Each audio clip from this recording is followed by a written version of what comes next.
In the heart of the city, on a chilly October evening, Jake decided to indulge in a solo trip to the movies. The film advertised itself as the epitome of horror, a spine-chilling tale that promised to terrify even the bravest souls. With a smirk, Jake purchased his ticket, relishing the opportunity to prove that nothing could scare him.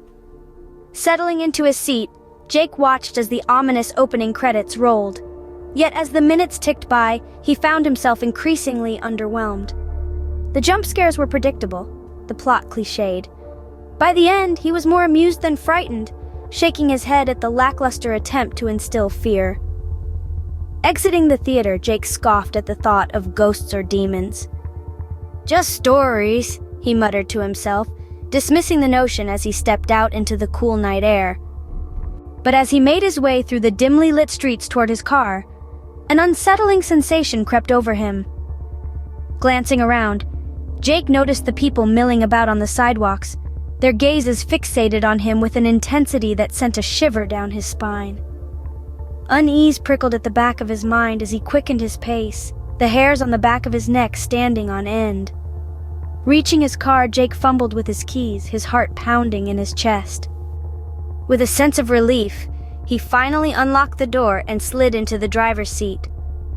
As he pulled away from the curb, he couldn't shake the feeling of being watched, the eerie stares of the pedestrians lingering in his mind. Driving home, Jake couldn't help but glance nervously at the shadows that seemed to loom around every corner.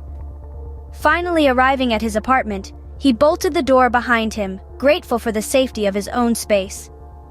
But even as he settled into bed, his mind raced with thoughts of the unsettling encounter. Chuckling to himself, Jake dismissed the paranoia as nothing more than an overactive imagination. "Ridiculous," he muttered, closing his eyes and willing himself to sleep.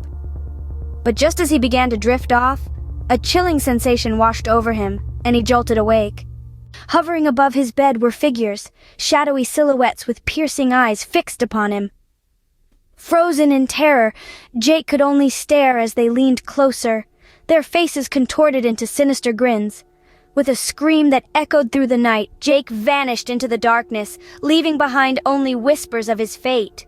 His friends searched for him in vain, haunted by the memory of his disappearance, and though they never found him, the tale of Jake's encounter with the unknown lingered, a warning to those who dared to scoff at the things that lurk in the night.